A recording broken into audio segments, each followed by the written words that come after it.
Okay, we've got to talk about new UFO whistleblower Bob Thompson from the U.S. Border Patrol Agency.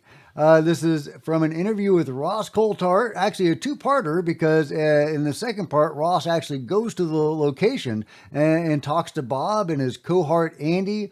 And the upshot is that we get to see several different UFO videos captured by Border Patrol, lots of information about the anomalous activity that these guys were experiencing, and just insight into what is going on. So let's talk about it. Get in here. This is Jack with Cosmic Road. I talk about UFOs and the paranormal. Please hit like and subscribe, and let me know what you guys think in the comments below. Yeah, this is incredible stuff.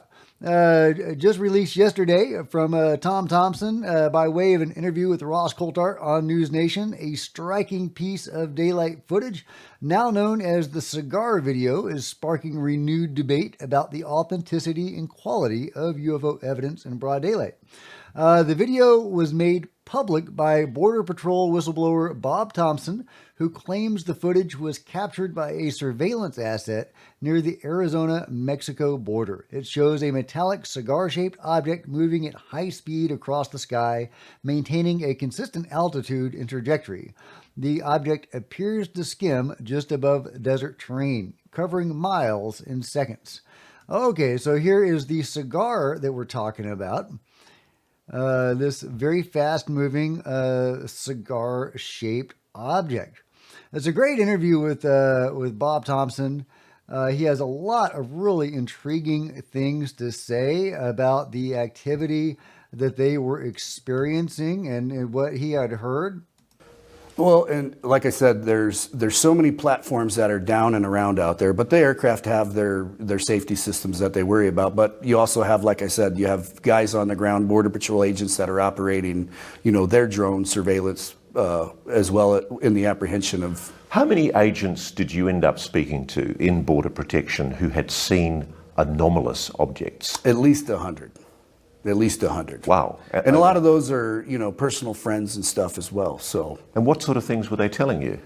Well, for example, small triangles is, something that we haven't really heard a lot about. Maybe Jeremy Corbell reported some of those small triangles that were hovering above the ships. These were small triangles that were flying over agents. In addition to that, they had and just so I'm clear, large triangles. Were those small triangles, whatever size they were they showing any visible means of propulsion? Nope.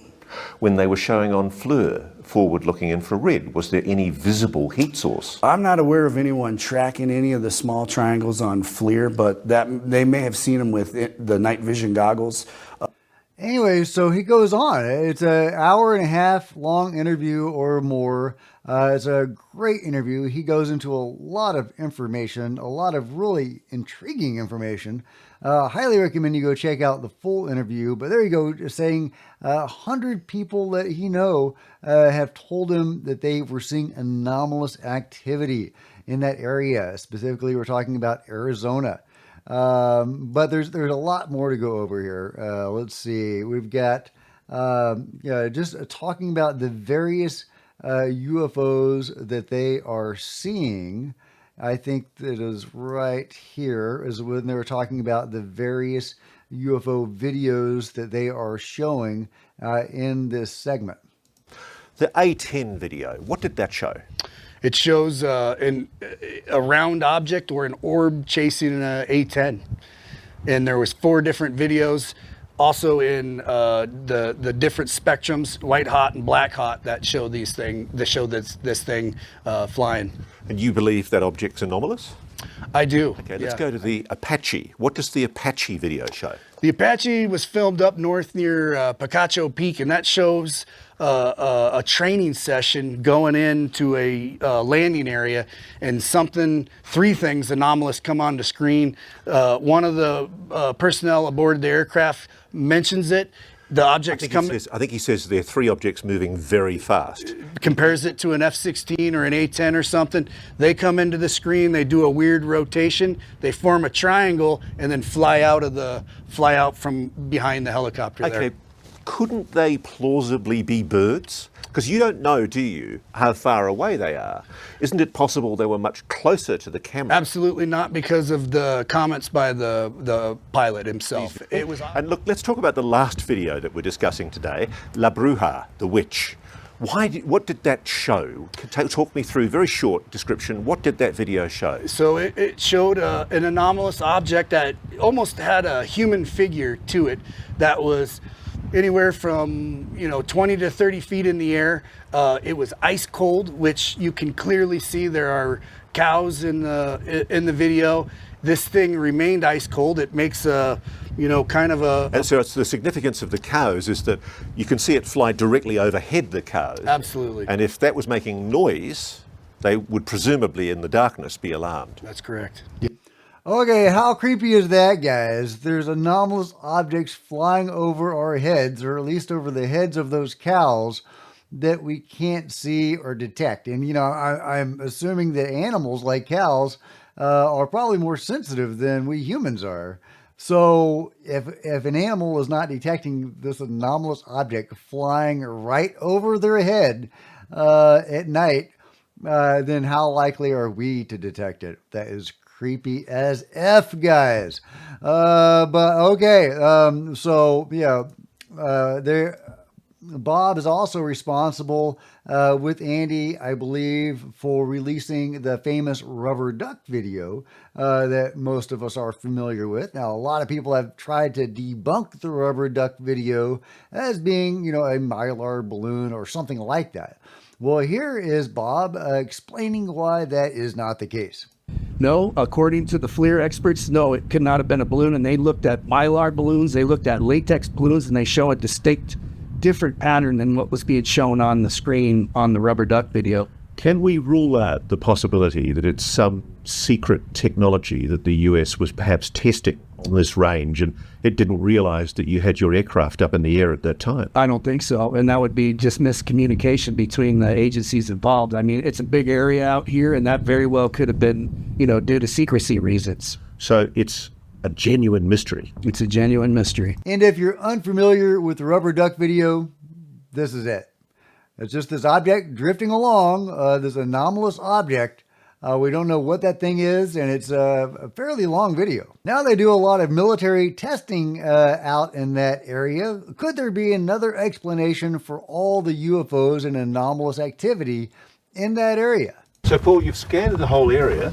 Any conclusions? Yes, there's something very abnormal about this area. There's a massive concentration of quartz. And for this area in Arizona, there should not be the amount of quartz that's here. Also, the machine was picking up spasmodic metal. It was picking up no ferrous metal, just metal, which means something's here.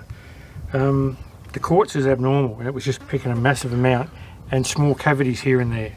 Could it maybe be the tailings from an old gold mine, perhaps? No, tailings are fairly obvious. This is not obvious. You've got to go looking for it. Okay, a lot of quartz. Quartz actually comes up a lot in the research on UFOs and anomalous activity and locations where this stuff happens. So intriguing, right? Now, the Native Americans were also very aware of this activity. This is not a recent phenomenon. There's a large Native American influence down here with, what has gone on in this area. This area has been traveled. There are multiple sites along I-10 that contain petroglyphs and whatnot. So it's not surprising that they see stuff out here. So we got quartz, we've got Native American involvement. Could it be advanced testing, advanced technology that they're testing out there? Well, probably not, because the Native Americans were seeing that back in the day, right? So, maybe they're testing out some new stuff on the site of some old activity, but the Native Americans apparently were also seeing beings and depicting these beings. Very possible that the activity that's going on today is connected to whatever was going on back then, possibly having to do with this high mineral concentration there and presence of quartz and so on. Are the beings or whatever is going on there mining quartz or drawing energy from quartz? What's going on there, guys? Let me know your theories in the comments below. Either way, brilliant reporting from Ross Coulthart. Thank you, Bob Thompson and Andy, for coming forward with this information. This is really awesome stuff, frankly. I'm so happy that this stuff is coming out. We got multiple UFO videos. Bruja, the witch, the spooky object that was drifting over those cows, the cigar-shaped craft, the Apache, the rubber duck. Just wonderful stuff. Now we know that there is a lot of activity in that area, which shouldn't be a huge surprise. There's, they talk about the Phoenix Lights and other stuff that, has historically gone on there. I don't think the Phoenix Lights has any necessarily connection to La Bruja, but hey, you never know, right? So yeah, again, thank you, Ross. Thank you, Bob and Andy, for coming out with this information. Definitely take some stones to come out with this. And I think it's important information. I can't wait for the next shoe to drop on this story. So let me know your thoughts and theories about it all in the comments below. Like and subscribe. Hit the bell to be notified of future videos. You don't want to miss a thing. Join me on social media, Facebook, Twitter, and Discord, and Rumble, links below. Love to see you guys there. If you want to support the channel, buy a coffee mug or a t-shirt in the merch store below. Become a channel member. Channel members are rock stars, and I really do appreciate you guys' support. Thank you. Meanwhile, there's plenty of other videos on the channel, and I'll see you next time. This is Jack with Cosmic Road, signing out.